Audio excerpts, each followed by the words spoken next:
de reparación puntual. No son suficientes los actos de reconciliación pequeñitos, micro, sino que hay que darle una dimensión social mucho más amplia, una dimensión política, incluso simbólica, enormemente amplia.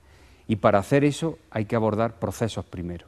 Hay que abordar procesos de responsabilización, procesos de perdón político, procesos que pueden ser utilizados, en donde se pueden utilizar muchísimas metodologías, pero lo más importante es que esto no sean actos aislados, sino que sean actos concatenados, es decir, que sean procesos en donde haya cambios de identidad, en donde haya la oportunidad que este proceso va a ser genuino, va a ser sincero, va a ser creíble por el conjunto de la sociedad colombiana. Y el Estado colombiano, el gobierno nacional, tiene que entender que aquí más de 1000 hombres de las FARC no quieren regresar a las columnas guerrilleras.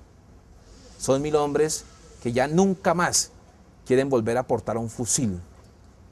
Lo que quieren es que sus manos produzcan para este país que tanto lo necesita. Eso es lo que nosotros estamos tratando de hacer. Ese movimiento está creciendo muchísimo desde que comenzamos el año pasado, por ahí en septiembre, octubre, ya se ha prácticamente duplicado, ¿no?, el número de las personas que quieren estar con el movimiento Manos por la Paz. Ellos dicen, si el gobierno realmente cumple con sus promesas y nos ayuda en nuestra posición de paz, 95% se va dentro de 2 años, dentro de las cárceles. Y seguirán los que están en el monte, que muchas veces son familiares o del mismo pueblo, etcétera, ¿no?, que también están esperando qué garantías nos dan en caso que queremos dejar las armas, porque muchos ya no creen en eso. Si el gobierno toma serio esto y les apoya y les cumpla, el secretariado de los FARC quedará totalmente solo dentro de muy poco.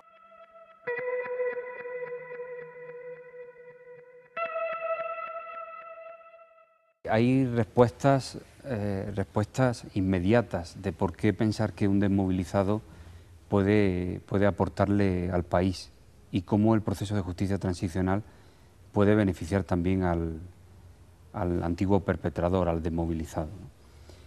Hay una respuesta jurídica, y es que el desmovilizado pasa por un proceso judicial en donde tiene que decir la verdad de los hechos, cómo ocurrieron y dónde ocurrieron. El papel que puede jugar un desmovilizado en este proceso de reconciliación es muy grande.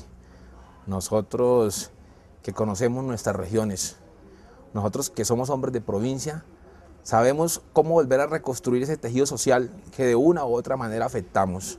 Nosotros queremos ir allá a esas comunidades a trabajar por ellos, ya no con las armas.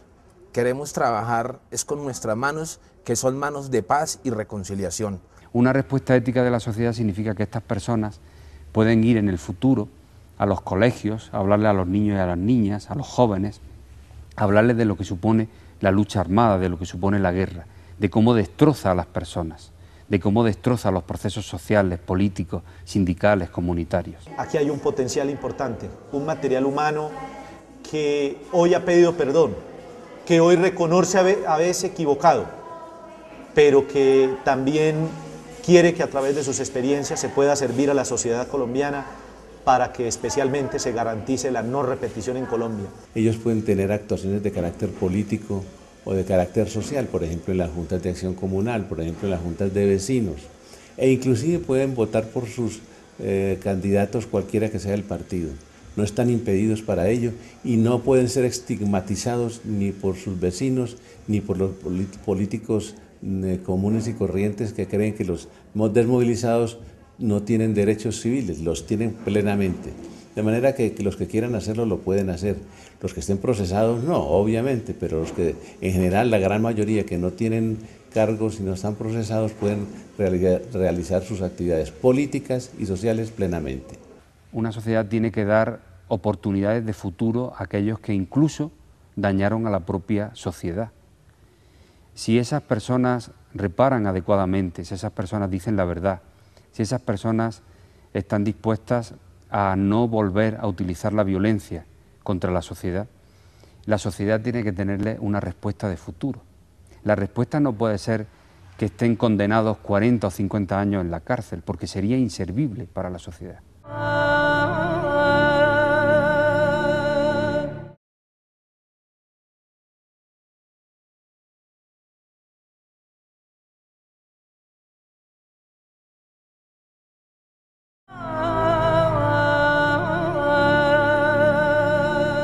En la guerra hay inteligencias espectaculares, de gente que no tuvo oportunidad pero que se metió, ya demostró su inteligencia para la misma guerra, que es un oficio muy duro, pero que luego viene a la sociedad y también es capaz de demostrar capacidades para hacer eso. Porque las personas que han hecho la guerra, también sabemos lo que vale la paz, podemos saberlo, ¿cierto? En esa medida hay una experiencia que aportar, hay una transición que se puede hacer y todo eso puede aprender el país, ¿no? Se puede aportar.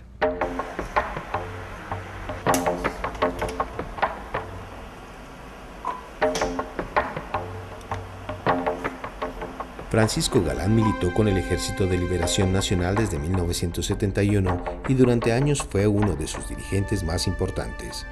Yo fui detenido la primera vez en el año 1981, estando en Barrancabermeja, y estuve 1 año y medio en la cárcel. Salí de la cárcel y me reincorporé a la guerra. Y seguí trabajando en la guerra los años siguientes que tuve. Luego, nuevamente vuelvo a la cárcel. Allí comienzo un proceso de reflexión frente a la guerra y frente a la paz. Tras varios años de prisión, luego de su arresto en 1992, se presentó el 3 de abril de 2008 ante el presidente Álvaro Uribe para comunicarle que de manera voluntaria había tomado la decisión de renunciar a la guerra, convencido de que el país se debe comprometer en la búsqueda de la paz. Yo no abandoné la guerra por otras condiciones, sino por puro convencimiento en la reflexión que hice en la cárcel. Y pues pagué 14 años por los errores, los actos que hubiera cometido en el lanzamiento en armas. Yo viví una transformación muy grande en la vida mía y hoy ya lo escribo y lo digo públicamente. O solo es posible alcanzar la paz cuando uno toma la decisión unilateral de abandonar la guerra. Es decir, cuando yo tomé la decisión unilateral de abandonar la guerra, me sentí otra persona, es decir, asumí otra conducta, me imaginé nuevos roles, construí nuevas propuestas y me sentí en otro campo diferente que cuando tenía la dependencia de la guerra, porque aún estando en la cárcel yo mantenía mi militancia en el ELN.